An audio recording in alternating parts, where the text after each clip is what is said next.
नमो नमः। संस्कृत व्याकरण की श्रृंखला में आज हम लोग पढ़ेंगे वाच्य। वाच्य बहुत ही सरल और आसानी से समझ में आने वाला टॉपिक है और बहुत ही इम्पॉर्टेंट भी है। संस्कृत संबंधी हर तरह के एग्ज़ाम में इससे 1 या 2 प्रश्न जरूर आते हैं। तो वाच्य का मतलब है कि अपने बात को कहने का ढंग, अपने बात को कहने का तरीका, अभिव्यक्त करने का ढंग। इसकी परिभाषा वाक्य के कहने की रीति को, ढंग को वाच्य कहते हैं। संस्कृत में वाच्य 3 प्रकार के होते हैं। नंबर 1 कर्तवाच्य, नंबर 2 कर्मवाच्य, नंबर 3 भाववाच्य। जैसा कि आपको इसके नाम से पता चल रहा है, कर्तवाच्य मतलब कर्ता, कर्मवाच्य मतलब कर्म और भाववाच्य को क्रियावाच्य भी कहते हैं। एक सेंटेंस में ये तीनों चीज़ें इम्पॉर्टेंट होती हैं। कर्ता भी होता है, कर्म होता है और क्रिया भी होती है। जहाँ कर्म नहीं होता है वो अकर्मक वाक्य होता है। ठीक है, तो सबसे पहले हम कर्तवाच्य समझते हैं। इस वाक्य में कर्ता प्रधान होता है। इस वाक्य में कर्ता प्रधान होता है और कर्म में द्वितीय विभक्ति का प्रयोग होता है। और क्रिया कैसी लगाई जाती है? कर्ता के अनुसार। अब हम पहचानेंगे कैसे कि ये कर्तवाच्य है। सबसे मेन पहचान है कि जिस वाक्य में प्रथमा जिसमें लगी हो उसको वही नाम दिया जाता है। अगर कर्ता में प्रथमा लगी है तो वो कर्तवाच्य है और कर्म में प्रथमा लगी है तो वो कर्मवाच्य है। मतलब जिसमें प्रथमा लगती है उस वाक्य का वही चीज़ प्रधान होती है और जो प्रधान होती है उसमें प्रथमा व्यक्ति लगती है। और दूसरी पहचान क्या है कि क्रिया जिसके अनुसार चलती है वही वो वाच्य कहलाता है। जैसे कहने का मतलब है कि अगर क्रिया कर्ता के अनुसार चल रही है तो वो कर्तवाच्य हो गया और क्रिया अगर कर्म के अनुसार लगाई जा रही है तो वो कर्मवाच्य हो गया। ठीक है, इस तरीके से आप कर्तवाच्य और कर्मवाच्य को समझ सकते हैं। इसकी परिभाषा आपको हम बताते हैं कि जिस वाक्य में कर्ता में प्रथमा विभक्ति, कर्म में द्वितीय विभक्ति हो और क्रिया कर्ता के अनुसार हो उस वाच्य को कर्तवाच्य कहते हैं। जैसे एक आपको उदाहरण बताते हैं कि रामः गृहं गच्छति। इस वाक्य में कर्ता कौन है? राम। तो रामः में प्रथमा विभक्ति लगाई गई है और ग्रहम कर्म है तो इसमें द्वितीय विभक्ति का प्रयोग किया गया है। ग्रहम तृतीय विभक्ति है। और क्रिया में किसके अनुसार लगाई गई है? कर्ता के अनुसार लगाई। कर्ता में प्रथमा है तो इसीलिए उसी के पुरुष और वचन के अनुसार क्रिया का प्रयोग हुआ है। प्रथम पुरुष एक वचन का ही क्रिया में प्रयोग हुआ है, गच्छति आया है। इस तरीके से कर्ता में प्रथमा विभक्ति, कर्म में द्वितीय विभक्ति और क्रिया कर्ता के अनुसार हो तो वो कर्तवाच्य होता है। क्लियर है? अब आइए देखते हैं कर्मवाच्य। कर्मवाच्य की परिभाषा के अनुसार देखिए तो ये होता है कि जिस वाक्य में कर्ता में तृतीया हो। अब देखिए हमने बताया था कि कर्तवाच्य में कर्ता में प्रथमा थी, लेकिन देखिएगा कर्म में क्या अंतर है। कर्मवाच्य में कर्ता तो तृतीया विभक्ति का होता है, हमेशा कर्ता तृतीया विभक्ति का होता है और कर्म में क्या होता है कि प्रथमा व्यक्ति का प्रयोग होता है। कर्मवाच्य में कर्म प्रधान होता है। कर्म प्रधान का मतलब है कि कर्म में प्रथमा व्यक्ति आती है। जो प्रधान होगा वही तो भाई उसमें प्रथमा व्यक्ति का प्रयोग किया जाएगा, ये रूल है। तो इसलिए कर्म में प्रथमा व्यक्ति का प्रयोग किया जाता है और जिसके अनुसार क्रिया चले वही वो वाच्य होता है। भाई मेरे कहने के अनुसार जब चलेगा तभी तो हम प्रधान हुए, वरना हम काहे के प्रधान। तो इसलिए तभी वो वाच्य प्रधान होता है कि जिसके अनुसार क्रिया चले। कर्तवाच्य में क्रिया किसके अनुसार चली? कर्ता के अनुसार। अब कर्मवाच्य में क्रिया किसके अनुसार चलेगी? कर्म के अनुसार। तो कर्म क्रिया में क्या आएगा? क्या है? कर्म के अनुसार ही आएगी। अगर कर्म प्रथमा व्यक्ति में है तो उसी तरीके से क्रिया भी प्रथमा विभक्ति में आएगी, क्रिया भी प्रथम पुरुष एक वचन में आएगी।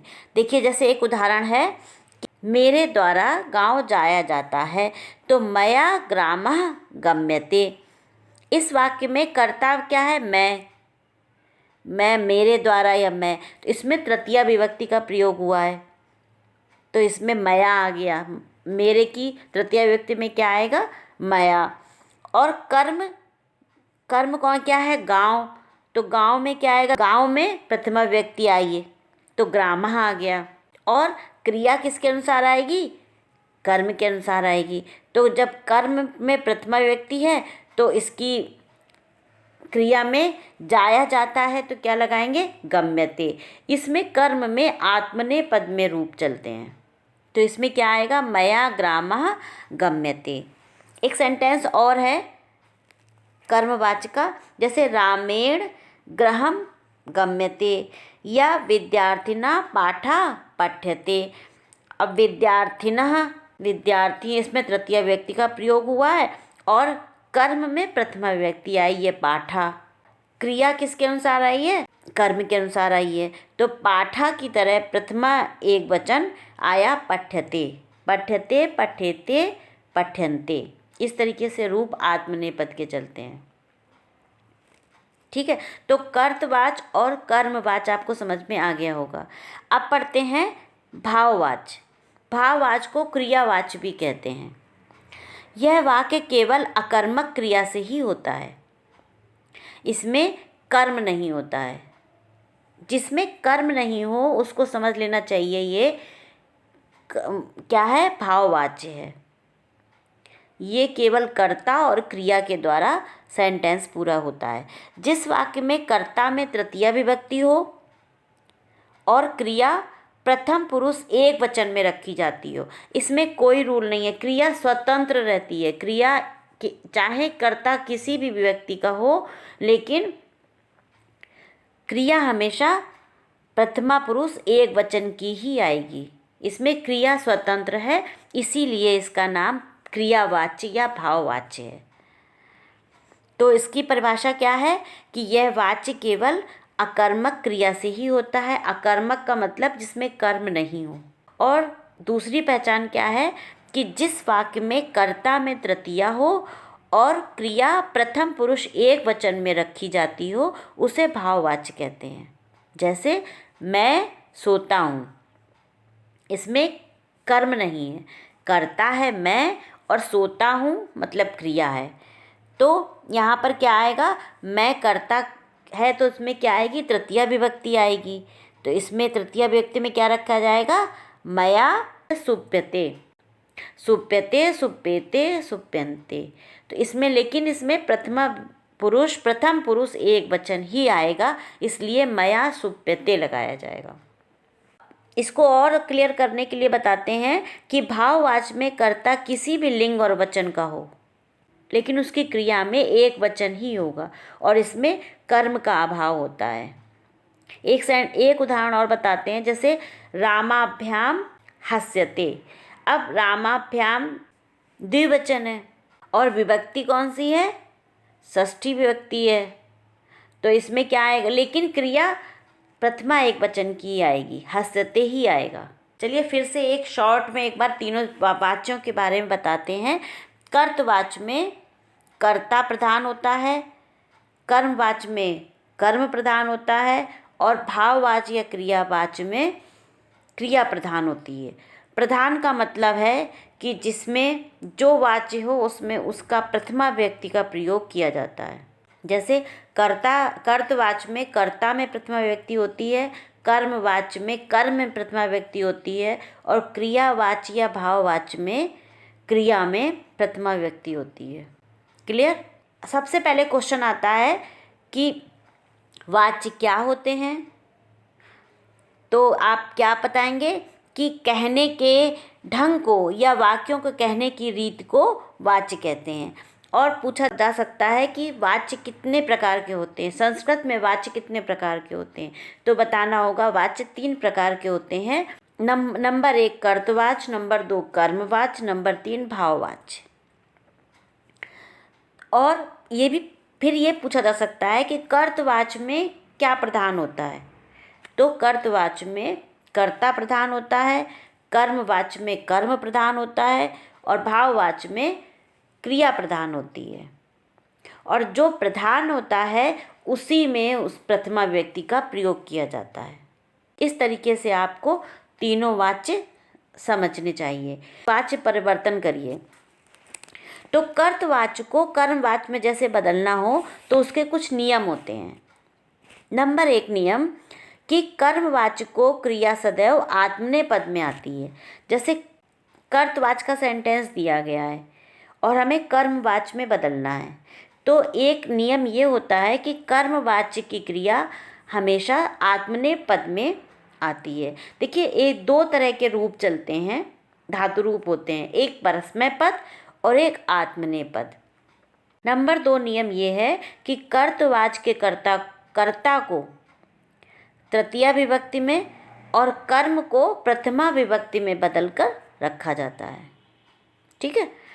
तीसरा नियम यह है कि कर्म के पुरुष तथा वचन के अनुसार ही क्रिया का प्रयोग होता है।